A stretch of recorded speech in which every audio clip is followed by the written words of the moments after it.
Support for Conversations Live comes from the Gertrude J. Sant Endowment, the James H. Olave Family Endowment, and the Sidney and Helen S. Friedman Endowment. And from viewers like you. Thank you. Good evening and welcome to Conversations Live on WPSU. I'm Ann Danahy. Election Day is less than 2 weeks away, and this year's presidential election is already bringing voters out to cast their ballots. Tonight, we'll talk about how mail-in voting and drop boxes will affect the election, the impact of the COVID-19 pandemic, how legal challenges could play out, and issues that are important to Pennsylvania voters. Joining us to talk about all of that and to take your calls are Terry Madonna, Director of the Franklin and Marshall College Poll and Director of the Center for Politics and Public Affairs at Franklin and Marshall College, and Candace Watts-Smith, Associate Professor of Political Science and African American Studies at Penn State. Smith is a host of Democracy Works, a podcast from the McCourtney Institute for Democracy at Penn State and WPSU. You too can join tonight's conversation. Whether you're watching us on air or online or listening to us on the radio, we want to hear your questions. Our toll-free number is 1-800-543-8242. Our email address is connect@wpsu.org. Terry Madonna and Candace Watts-Smith, thank you so much for joining us. Thanks for having us. Thanks, Ann. It's good to see you again. Election Day is not even here yet, but more than 1.3 million Pennsylvania voters have already cast mail-in ballots. Of course, we know a lot of that has to do with COVID-19, the pandemic that we're dealing with, and we've also seen a change in voting laws in Pennsylvania. Terry, what do you make of that when you look at the number of people who are already casting ballots? Well, if you remember back on June 2nd in the primary elections, 1.5 million Pennsylvania voters cast their ballots by mail-in or absentee. Many experts thought that might double for the general election. And there isn't any doubt at all that far more Democrats are voting by mail-in and absentee than Republicans. Far more Republicans are voting in person. And so that could lead to some very interesting ballot counting on November 3, meaning the ballots that get counted in person might indicate that Donald Trump is ahead in the polls, but then secondly, we aren't going to know the results until at least 3 days after the November 3rd general election, because the Pennsylvania Supreme Court has allowed counties to have 3 extra days during the election week to count the mail-in ballots. But there is partisan differences here. By about 3-1, Democrats are doing the mail-in as opposed to voting in person, with far more, as I indicated before, Republicans casting votes in person. So a long way to go in this, and who knows if we'll even know at the end of election week who carried the state of Pennsylvania. Right, Candace, like Terry said, more Democrats are casting their ballots by mail-in votes than Republicans, and how people vote has already become a political issue. Was that surprising at all to just see how you vote, not actually who you're voting for, but how you vote become a political issue? Sure, it seems like it wouldn't, given that we're in a pandemic. We might think that reasonable people might respond similarly, but in the realm of politics, it's never like that. There's a political scientist, Liliana Mason, who shows that partisanship is becoming very, very much essential to people's identity. So in addition to kind of the political things that we do, voting, or the way that we evaluate the president, is bleeding into things around, like, how do we evaluate what's going on with COVID? How severe is it? What businesses do we want to shop at? What neighborhoods do we want to live in? So it's not surprising, given the extent to which partisanship is becoming core to the way people think about themselves. Well, with that in mind and questions about how people can vote, we're just going to take a minute to look at a video explaining mail-in voting. And this is by Votes PA, and it talks about how you can do a mail-in vote. When your voted ballot is delivered to a secure location authorized by the County Board of Election, it gets checked in, just like you check in at a polling place if you vote in person. Remember, you can only return your own ballot, and it must be sealed in both the inner secrecy envelope and the completed and signed outer return envelope. First, an election worker scans the barcode on the outside of the return envelope. This barcode is unique to each voter and makes it quick and accurate to verify that the ballot mailed to you has been received and is not a duplicate of another ballot. Next, the election worker checks that you have signed the declaration on the return envelope. Your signature is an important part of the process, so be sure to sign the back of the return envelope before you submit your ballot. It's important to meet the deadline too. Your ballot must be delivered to a secure location authorized by the County Board of Election by 8 p.m. on Election Day. If your ballot is received after the deadline, it can't be counted. Once election workers are sure that your ballot envelope is signed and has arrived on time and that you haven't already voted, your voter record is marked to show that your ballot was received and checked in. This check helps ensure that each voter only votes once. If you put your email address on your ballot request form, you will get email updates. You can check the status of your mail-in or absentee ballot anytime by visiting votespa.com/mail ballot status. So a little bit of information there for people who are considering the mail-in ballot. And Terry, it's actually, there was a court decision, there was the Pennsylvania Supreme Court, and then the U.S. Supreme Court upheld that decision that the state can count ballots that come in up to 3 days after the election. Is that right? That's correct. And there are a couple of important things here. Number one, remember the mail-in ballots must be in the inner envelope, the secure envelope. If indeed it's just in the ballot, it's called the naked ballot. You got to love that expression, don't you? But if your ballot is not in the inner envelope, which is supposed to go in the outer envelope, and it's just the outer envelope, then the vote will not be counted. And so that's important as well. And we have yet not heard from the Pennsylvania, we expect a decision any day from the court, the Supreme Court, about the signatures. Right now, there's the argument that the signature that you put on your ballot, which was just reported on in that video, has to match the signature on file, with the with the voter registration people. And imagine if they have this for some time and people's signatures change. I would be really surprised if the court decides that county officials can check the ballots and reject them if the signature isn't the same. It doesn't look like the one that they have on file. Right. It's kind of surprising, or maybe I shouldn't be surprised, that we have these new laws to try to make it easier for people to vote. Candace is getting tied up in court. Was that surprising to you? I think that it's really important for us to keep in mind how important voting is, and when something is important, then people want to fight over it. And so we're in a situation where people are noting and noticing that there are more people who want to be involved, and that can change the balance of power. So it's not surprising insofar as we're living in a society that is really polarized, and that there are folks who want to maintain any modicum of power that they have, the political resources, and say so. So it's not surprising insofar as, historically speaking, voting rights and voter suppression have been just part of the American story and landscape. We have our first caller, and so we have a call from Julie in Kane. Hi, Julie. Thank you for calling. And what's your question? Let's see if we have Julie from Kane. Hi, Julie. Are you there? Yes, I am. Hi. Hi. Thanks for calling. What's your question? Well, my question is, I thought there were Pennsylvania constitutional amendments to be considered on the ballot, but they weren't on the write-in ballot.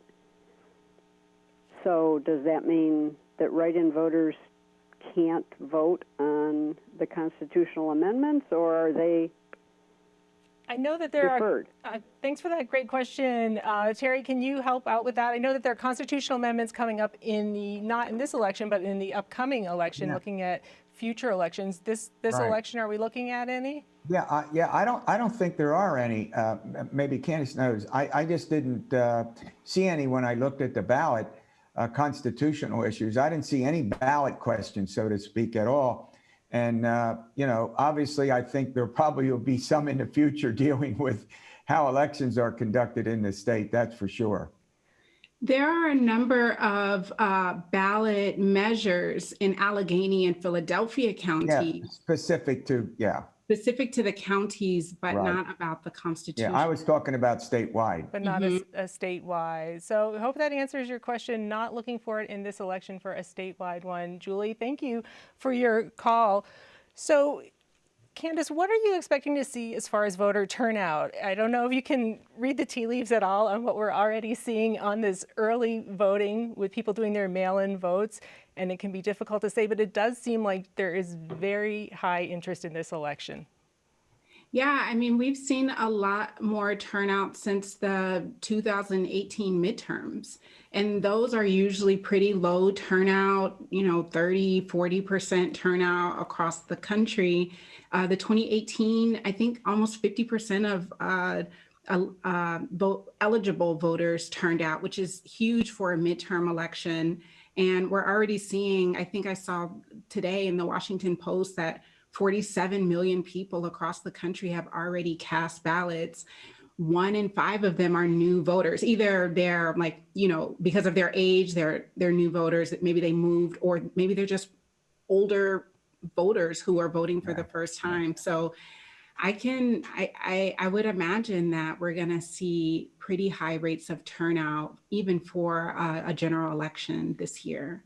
Yeah, we could possibly have a modern record in terms of the turnout. The polarization between Democrats and Republicans is as great as we've seen since we've had scientific polling. And I often joke and say the only thing that Democrats and Republicans agree on is medical marijuana. That's said in jest, but there's no doubt that the turnout is going to be up. And even among young voters, Gen Z and millennials, we're talking about 18 to 38-year-olds that normally have of all the age cohorts, the lowest turnout. Whether we're talking about Gen X, the baby boomers, the silent generation. But I agree. I think we could have a modern turnout record, given the polarization, given the high level of interest in this election, and the stakes are so significant. Right. We have another question, and this one is an email, and this one is from Connie in Bollesburg. And Connie writes, I requested and received a mail-in ballot, but now I'm considering voting in person because of all the discussion of mail-in ballots being rejected. An email said I need to bring my mail-in ballot with me to my voting location to have it voided. Will I be voting on a regular ballot or a provisional ballot? Wow, so we're getting really technical here. Terry or Candace, does one of you want to take a shot at that? Sure. I think it's important to note a couple of things. I am going to answer Connie's question. To note, one, that there are so many questions because mail-in voting is new. I mean, relatively new. And no excuse mail-in voting is new in Pennsylvania, and then got tested hard in the pandemic. I think the second thing that's important about her question is that people are feeling that they're listening to the aspersions that are cast on mail-in voting and on the integrity of the election, which I think is something worth considering, thinking about what that means for American democracy. But to her question, finally, she's right. If you in Pennsylvania take your mail-in ballot that you have received at home with the envelope, the outer envelope, and take it to your polling place, they will void it. You will sign, sign to like not an affidavit, but you'll sign saying that you're who you are and you're doing this thing. And then they will give you a ballot that it's just a regular old ballot. If you go without your mail-in ballot and if you requested a mail-in ballot and then you go without it, then you will vote provisionally. But what Connie is talking about, she'll get just a regular ballot if she does that, if she brings her ballot in. Okay, so thank you. We hope that answers your question. And mail-in voting has become such a contentious issue that Supreme Court decision that we were talking about. Terry, does that show that it could come down to the individual votes, that the two parties are willing to go to court? They're going to fight in court whether or not you can count those ballots if they come in a day or two after the election? I would be shocked if there weren't multiple lawsuits, if particularly in the battleground states, but it could be any state, dealing with mail-in ballots, dealing with poll watchers and the activities inside the polling places. And what about the potential for disruption? And I hate to say this, the possibility of violence outside of the ballot places, given the contentiousness of this campaign. I've been doing this for a long time. I don't remember a campaign, even when we had the big debate in the 60s over civil rights and the Vietnam War, the kind of contentiousness that exists and the huge difference between Democrats and Republicans, as I indicated before, on virtually every issue before our country. Right, and Candace, you were talking about the idea of mail-in voting and the idea that it's being considered, that doubt is being cast on it, but there's no real evidence of that, right? That there is fraud with mail-in voting? No, there's none. It's one of those points that it's almost not worth talking about. There's very little evidence of voter fraud. And I'm from North Carolina. So, the last time we saw major voter fraud in North Carolina, it was Republicans who were doing that. So I'm not saying that voter fraud issues are Republican issues. I just think it's important to note and notice that there is very little voter fraud around the country. And so, mail-in ballots are secure. They're a good way to vote. Going to the polling place is a good way to vote. Absentee ballots are a good way to vote. The only thing you don't want to do is not to vote or to vote more than once. If you're just joining us, I'm Ann Danahy, and this is Conversations Live, Election 2020 on WPSU. Joining us tonight are Terry Madonna and Candace Watts-Smith. Our toll-free number is 1-800-543-8242, and we're ready to take your calls. You can also send us questions by email at connect@wpsu.org. So Terry, going to that question, that you've been doing this a long time, have you seen this level of mistrust in the election or differences of opinion about which way to vote and which way can be trusted and whether or not we're going to trust those outcomes? Yeah. Well, as Candace pointed out, I don't think there's widespread fraud in mail-in balloting. I'm not going to say there isn't any, but I don't think it's widespread. And President Trump has made that a huge point during multiple speeches and in tweets. What he has said is to Republican voters, vote in person, vote in person, vote in person. And he's repeated that. And he's constantly referred to mail-in ballots as fraudulent. Look, I almost fell off my chair about 5 or 6 weeks ago when I saw a Gallup poll, and it was on President Trump's job performance. Positive. 90% of Republicans gave the president a positive job performance. I hope everybody is seated. 2% of Democrats. You hear what I just said? In fact, when you look at other polls, you'll see Democrats giving the president a positive job approval at 4, 5, 6%. The gap on the approval is something that it is greater than anything we've seen since we've had scientific polling, which shows you how polarized we are. And I put it this way: if President Trump does something bad, Democrats criticize and Republicans cheer. If President Trump does something good, Democrats criticize and Republicans cheer. That's a shorthand way of saying how polarized we are.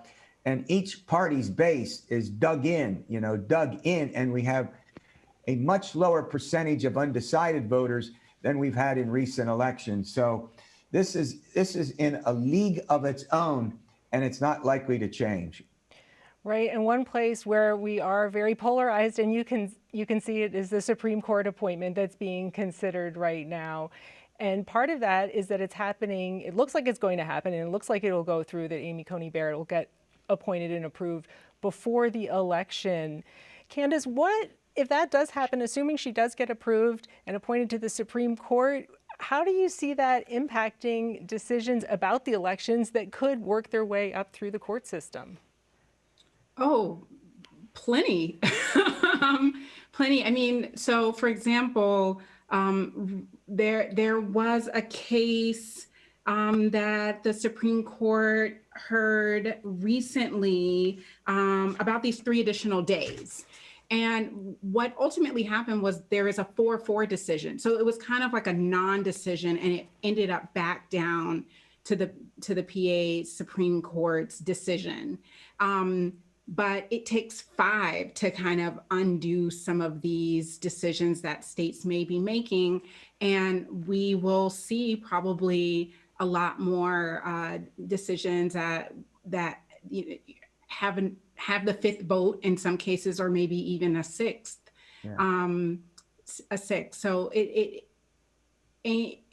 yes, it's going to matter. It's going to matter a lot. Yeah. One other aspect of this is, many Democrats are using the number 6-3. In other words, that the conservatives will control the Supreme Court by not 5-4, but 6-3.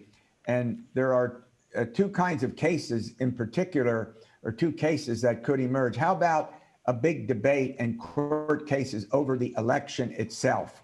The second one is the court is going to take up the Affordable Care Act, and whether or not they strike down the entire law, or the part that is basically at issue is the mandate that was in the Affordable Care Act. You either, if you don't have insurance, you must pay a tax. The court could separate the 2 and just say, whatever the mandate is, and whether they up or down on the mandate, and leave, it's called severability, and leave the Affordable Care Act intact. But there are those 2 big situations, I'll put it that way, that a lot of critics of Judge Barrett constantly refer to when they oppose her confirmation. It came out, by the way, it did come out of the Senate Judiciary Committee. No Democrats showed up. The Republicans moved it out of the committee, and it looks like it's going to be taken up Sunday before the entire Supreme Court. Right. Okay. Well, we have another question, and this one is by email. And we have this question from Mary, and she writes, if Biden wins the election and Trump litigates, how long can Trump pursue this? Okay, so that's perfect timing. Are we going to see some sort of repeat of the 2000 election, when it took a long time before the final outcome was settled? Candace. Okay, I think it's important for us to keep in mind, for example, that Obama won Pennsylvania. I mean, we're mostly talking about swing states. And so Obama won Pennsylvania by 5 percentage points, and Hillary Clinton lost by, 1 percentage. I mean, it was like very small. 0.7. Yeah. And so these issues, I think, will only come into play if it's as tight as we think it's going to be, and maybe it won't. So, I mean, I think that this is something to consider, that we have to remember that the Florida issue, I mean, there were hundreds of votes at play, not thousands or many tens of thousands. So a lot of things can happen. I'll leave it to Terry. I'm sure he has something to say about it. Well, I mean, look, if it goes to court, whoever brings the suit, and the elections can't be certified, we'll have to see where that all goes. You make a good point, and there's no way to understand it now. But I'll say this, if indeed no one gets, when the Electoral College meets in December, no one gets 270 electoral votes, and this thing goes on and on and on and on in court, and the Democrats control the House of Representatives, how many different ways can you say acting President Nancy Pelosi? I'm assuming that she'll, be the Speaker of the House. And so there are any number of possibilities. Candace is right, and it's too hard to know exactly. Now it looks like people are saying he will leave if indeed he loses the election, but you can't rule out that the litigation will go on regardless of who files it, if it ends up before the Supreme Court, and almost anything, is possible under those circumstances. So Candace mentioned the polls, and one of the questions that came up in the last election was how accurate the polls are. I think a lot of people mistrust the polls now if they trusted them before, and that was because a lot of the polls forecast Hillary Clinton as the winner. Of course, she did not win. Was it an issue of the polls not being accurate, or was it more about misinterpreting the polls, Terry? Well, let's put it this way. Hillary Clinton won the popular vote nationally by 2.1 percentage points. The national polls average on the Real Clear Politics was 3 points, Hillary. So what's the point here? The bottom line is that the national polls were right on. It's the state polls. And there were a bunch of reasons why the state polls were off and in varying degrees. But pollsters have gone back and they've looked at their sampling techniques, they've looked at their methodology, they've looked at how they statistically adjusted the polls. And even at Franklin and Marshall, the Center for Opinion Research that does the poll for me, did an extensive exit poll. And if you want, I can explain certainly what they found, which explains why the F&M poll was off. And in past years, then we go to 2018, and the poll showed a guy named Bob Casey and another guy named Tom Wolfe winning re-election. Back in 2012, the poll was right on with Obama winning. And so it's complicated, but there's been a lot of reassessment of polling techniques. And again, if you want me to go on and talk about specifically the Franklin Marshall poll, I'm glad to do it, but we can move on as well. Well, if you don't mind if I add, Ann and Terry, I think that it's also important for us to keep in mind that these are forecasts, just like the weather, just like when we bet on baseball games or, other sporting things. And in those contexts that have many fewer consequences, we understand that. I think Americans felt betrayed because the consequence of the 1 out of 8 showing up, for Trump showing up, felt so consequential that we couldn't trust polls and forecasting. But I think it's important to keep in mind that what we're getting are probabilities, not necessarily telling us exactly what's going to happen. It's a snapshot in time. It's only good for the moment it's done. Change takes place. You're exactly right. And that's the fundamental problem with the F&M poll was we were out of the field 10 days before the actual election. So what did we know? Within 10 days, a large number of voters made up their mind or changed their mind in the last 10 days, and we weren't polling. So you're absolutely right. We couldn't pick it up, the change that took place. And there was another factor. You all remember a guy named James Comey, the FBI director, and what he did. It was either Thursday or Friday before the election, the following Tuesday in 2016. He said, I'm opening up an investigation into Hillary Clinton's emails. So you're right. Changes that took place after the polling was complete. There's nothing that you can do about it if you're not in the field. That's a great thing to keep in mind. And we have a call, and this one is from Matten in State College. Hi, Matten. I hope I'm pronouncing that correctly, from State College.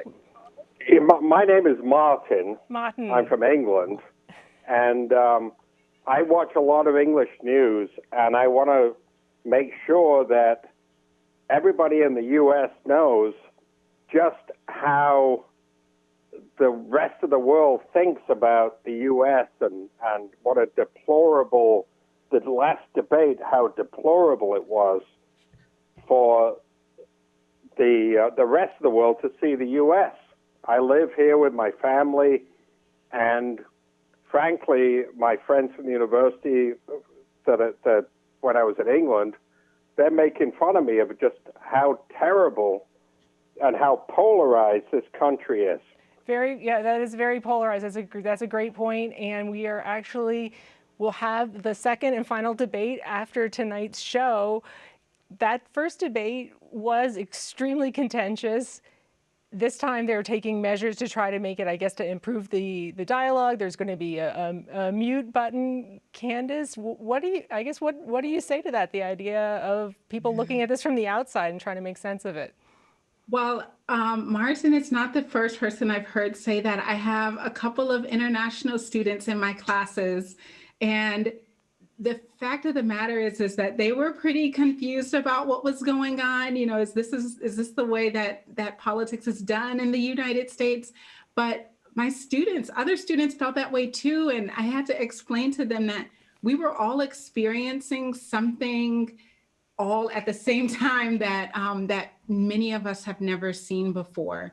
So I understand where Martin is coming from, and I think that a lot of Americans are feeling that way, that we would like to see the people who are representing us and who are leaders of our country to behave with dignity, and to, you know, to respect other, you know, even your opponent, right? Democracy is about sometimes you're the rule maker, and sometimes you're the ruled. And so that it goes back and forth, and that you try to keep that in mind. Yeah. So it was, I think, disturbing to a lot of people. And I hope, unfortunately, I have to say this, that I think that even the format of the debate, as I understand it for tonight, is actually going to do a lot of reminding of how poorly behaved the candidates were, and how poorly behaved the candidates were in the first election, in the first debate, because there's going to be a mute button. And I think that that's kind of going to be an audible reminder in the way that the plexiglass during the vice presidential debates was a reminder of the global pandemic and the extent to which it hasn't been handled in the United States. Right. Terry, any thoughts on that, on what to make of it and what we might see in the upcoming debate? Well, that's a great question. And the fact of the matter is, and I'm being candid about this, in the polls that were done afterwards, President Trump took a bigger, more concern was expressed about his behavior, and Biden received the most, how do I put this? His debate performance was viewed more favorably, even though he interrupted and he called names and they both engaged in that. So it's going to be really fascinating. I think there's a lot more pressure, if you will, on the president to see if he can comport himself very differently tonight. And what you read and listen when they're on the air, his advisors have really urged him to tone it down, to stick to the issues. And the fascinating thing about the last debate, and both candidates did it, they were asked a question by the moderator. They spent 10 seconds on the answer and then went on to answer a question that wasn't asked, but they wanted to get to a subject they cared about. We'll have to see tonight if they stay on the subject. And there are a couple of areas that aren't subject matter tonight. And I'll bet you dimes to donuts that the candidates veer off and go in their own direction. Right. We're going to have to see. The beloved pivot, right? So if you're just joining us, I'm Ann Danahy, and this is Conversations Live, Election 2020 on WPSU. Joining us tonight are Terry Madonna and Candace Watts-Smith. Our toll-free number is 1-800-543-8242, and we're ready to take your calls. You can also send us questions by email at connect@wpsu.org. And I think we actually have one more question from Martin from State College. He might have another question for us. Hi, Martin, are you there? Yeah, I'm still here. Hi, what was your other comment or question? So basically, you imagine in the English Parliament that I'm from Manchester in England, and one of the Labour MP for Manchester, or one of the suburbs of Manchester, called the Conservative MP scum. And it was just a major issue in English politics, and they had to apologize. And I think if the U.S. system had more of that, we'd have less of this divisive behavior. And by the way, Terry, every time I hear your name, I think of Lady Madonna, like Terry Madonna. Used to be on WRSC, and every time I heard your name, I would sing that in my head. Well, thank you. I don't have her looks, and I don't have her money. Well, you don't know, Lady Madonna was actually she didn't have that great looks, and she didn't have that much money, if you listen to the song. Well, thank you for your questions and your comments. Any thoughts on that we need to revise how we respond and handle these types of things? where to start with that one? As Candace knows, look, the politics are just very different. That's it. A parliamentary system is very different from the republic that we have in the way it functions. But I'll tell you something. Back in the day, not so long ago, lawmakers used to scream and shout at each other on the floors of the General Assembly in Harrisburg and in Congress, scream and shout, and then they'd walk by each other and say, oh, by the way, don't forget our dinner tonight. In other words, they had close personal relationships. They disagreed. And now a lot of that is gone. Now the personalities are such and the issues are such that I'm not saying in every case, but in many cases, they just don't have the personal relationships that that candidates had in the past. I'll tell you, Joe Biden became very close to a guy named Arlen Specter. Pennsylvanians, of course, remember Arlen Specter, and they developed a very close friendship over the decades. And even if they disagreed with each other, the personal relationship allowed them to work together when they alternated as chair of the Senate Judiciary Committee. And so, it's just much more acrimonious and far more personal when these invectives take place and when these disputes take place between and among members of Congress. Yeah, we have another call, and this one is from Carolyn in Hollidaysburg. Hi, Carolyn. Thanks for calling. And what is your question or comment? I would like to know if the Pennsylvania state legislature is going to allow pre-processing of the mailed-in ballots, because if they did, the ballots, could simply be ready to go. The vote tally for those things could be ready to go at the same time that the results come in from the voting machines. I don't know that they're going to allow that. It doesn't look like they're going to allow that. Correct me if I'm wrong. That's a great question, though. So, Terry, what can we expect to see on voting day, right? The pollsters are going to have, the poll workers are going to have to wait until that morning to start counting, right? Yep. The effort to move it early has failed, to begin the separation and do the vote counting. Florida, by the way, allows it 3 weeks in advance. And we're probably likely to know the results in Florida by the end of the day on November 3. At least that's what the expectations are very high that will be the case because of the 3 weeks. But politically, they couldn't get together in the legislature and with the governor to do that. Concerns about security and some other matters. And again, the experts that I follow all are saying that we may not know who won this presidential election for some time. Again, partly because of the counting, partly because of the potential for lawsuits, as we talked earlier. So we're in no person's land in many respects. And I imagine it will vary by the county. Some counties may have fewer voters or be better prepared or just have different situations. Candace, I want to go back to the idea of trust in the election results. And is that going to be a factor? The longer you have to wait, people are going to start to wonder. It gives a lot of time for people to start coming up with theories about what's going on. Yeah, I think that's why this show and shows like it are so important to explain to voters that if we don't get results on the night of, like we're used to, that doesn't mean that something's gone wrong. And that Carolyn's question is a good one, and I hope that there are political leaders who are listening to voters to say, like, it makes sense to start processing the ballots much earlier. And there are plenty of other states that provide excellent models of how to do it properly, securely, and accurately, so that they could have a big chunk of what we need to know by the end of Election Day. And there are still some states that don't even begin to process their mail-in ballots until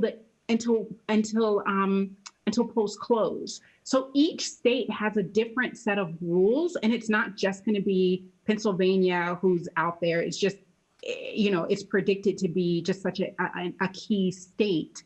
To your other question, Anne, can you remind me what it was? I think that was the latest one. And I'm going to, instead of going back to that, I'm going to jump in because we do have a caller. We have another caller, so we're going to get that question. And this one is from Connor in State College. And hi, Connor, thank you for calling. And are you on the line?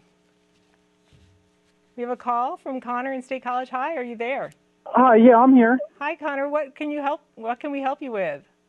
Yeah, so I was just curious, I guess your guest had talked a little bit about, voter fraud not really being an issue, which I agree with. There's not really much evidence there. But they had spoken about, mismatching signatures and naked ballots and the potential for votes to get tossed away.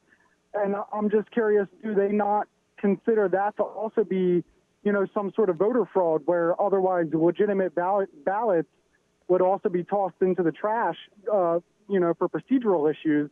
I'm just curious on their thoughts on that topic. So kind of coming at it from the other direction, I think if I'm understanding the question correctly, if somebody means to vote, they just didn't do all the paperwork properly and then their ballot gets tossed. Is that a concern? I think it is a concern because, there are a lot of new voters and there are a lot of people who haven't voted this way before. And I in my just kind of own personal thinking is that a lot of constraints have been put on this business, for example, of the naked ballot. That occurred, like we are talking about that because the Trump campaign litigated around that. And so the decision ultimately was that if you don't have that security, the security envelope, your vote gets tossed. That was on purpose. And that was an effort to reduce turnout and to reduce the number of votes that are counted. So it's not voter fraud, right? It's not that people who are not supposed to be voting, who are voting or are voting more than they're supposed to. It's a different problem, and it's actually one that I think that we really need to consider what the implications are for people who should be able to cast a vote, but because of some technicality, are not going to be able to vote. And I do think that that's problematic. And I will say, though, that I've been very impressed. Like I said before, I'm new to Pennsylvania, but I've been very impressed with the education that the state has been providing through the mail that, really talks about how each of the steps needs to be done, which, you need to, put your, what kind of pen you got to use, that it goes in one envelope and the next envelope and all of the things. So I've been very pleased with that. And I hope that that education will lead to fewer of the inconsistencies that Connor is concerned about occurring this very important election. Yeah, definitely. Well, if you're just joining us, I'm Ann Danahy, and this is Conversations Live, Election 2020 on WPSU. Joining us tonight are Terry Madonna and Candace Watts-Smith. Our toll-free number is 1-800-543-8242, and we are ready to take your calls. You can also send us questions by email at connect@wpsu.org. One of the issues that comes up is how tight the election will be, how tight in Pennsylvania, how close the race will be. As Candace noted, the Pennsylvania vote went for Barack Obama. Is Pennsylvania still considered a swing state, Terry? I mean, it had been going Democratic in previous elections until Donald Trump won. Is it still a swing state? Is it back in the game that way? Well, if the candidates certainly think so. We have been visited by the candidates and their surrogates more than any other state.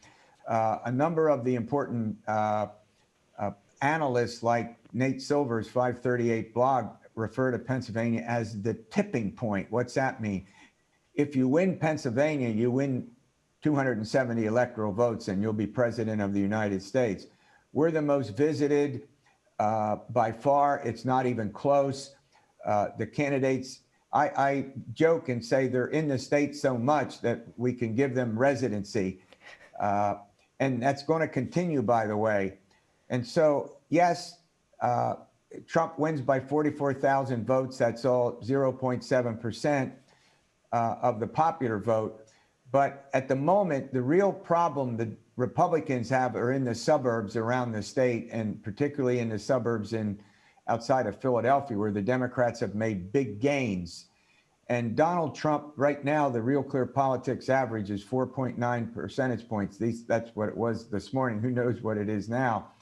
And the race has varied in this state, with Biden ahead by about 3.9% to 7%. So the variation hasn't been great.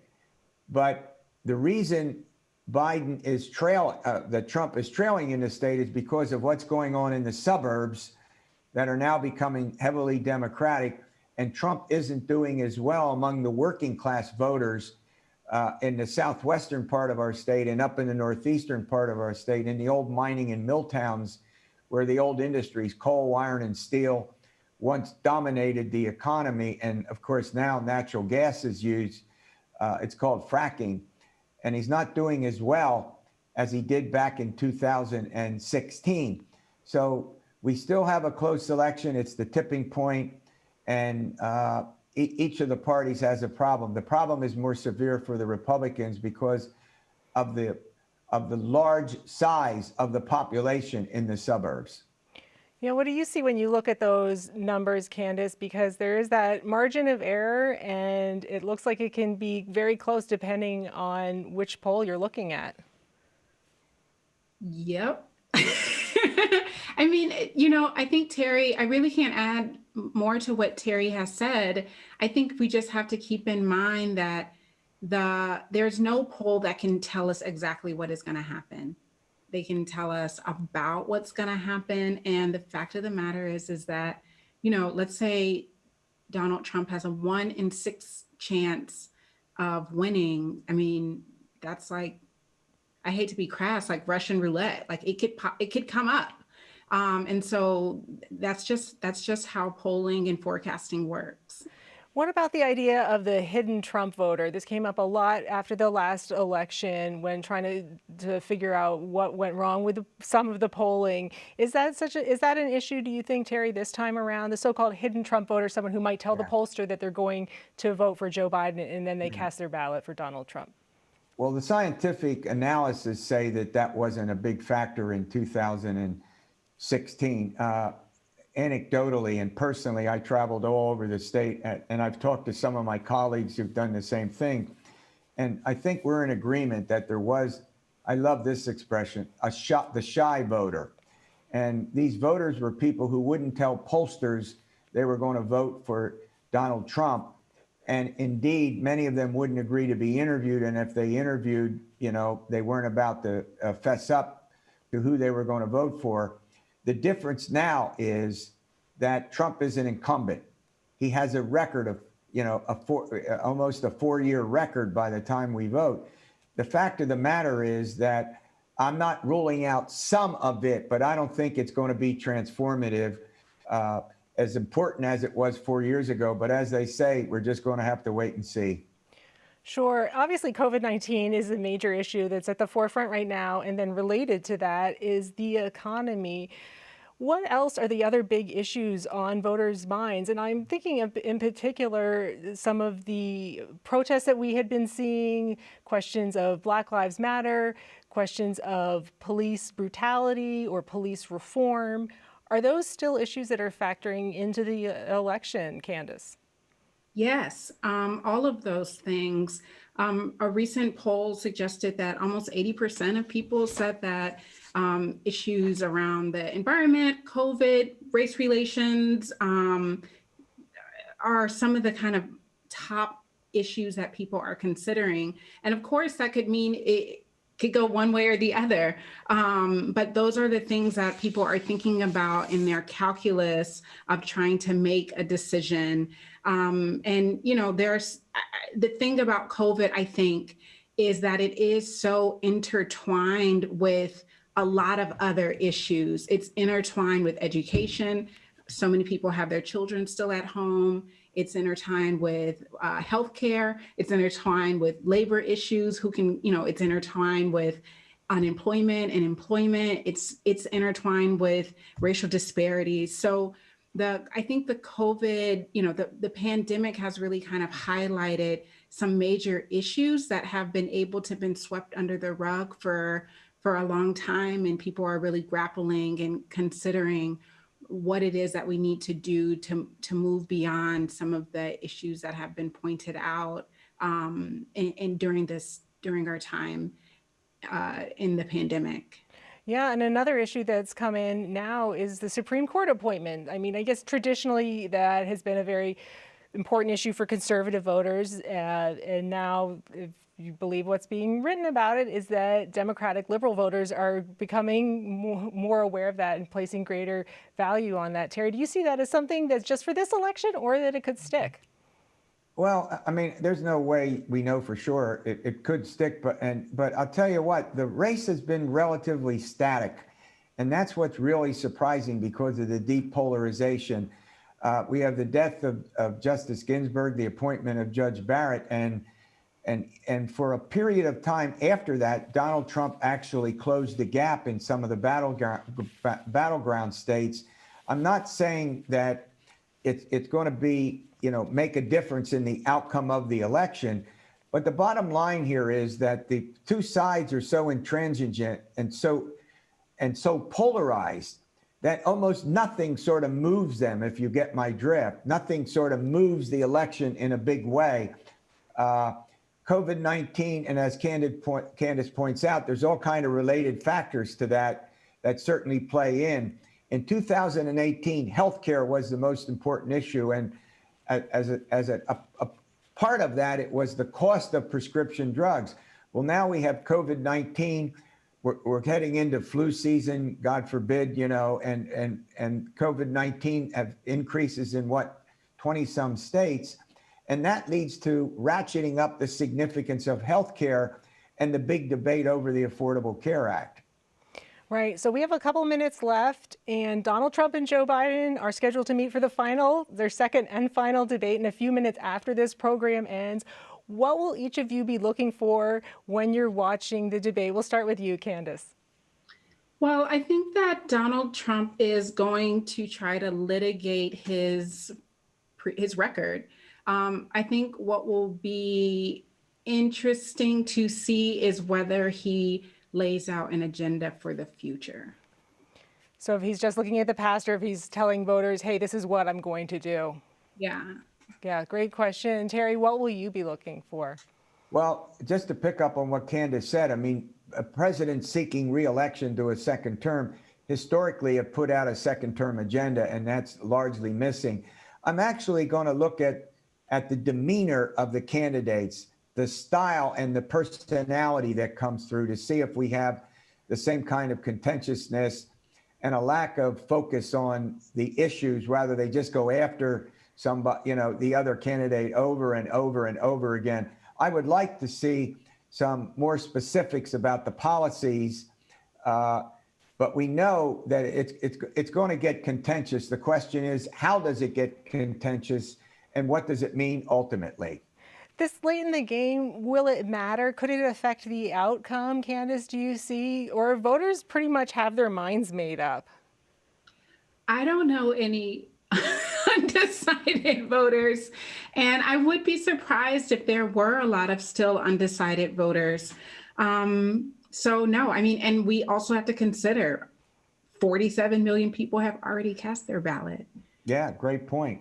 Great point. The other thing is, if you go back through history, no presidential debate has, swung an election one way or another. A candidate will get a bump up a little bit, but it doesn't determine. But we're in, and I hate to say this, Weirdsville. And I think Candace would agree. This is the strangest election in the years in which I've covered American politics and taught the American presidency. It's just so strange.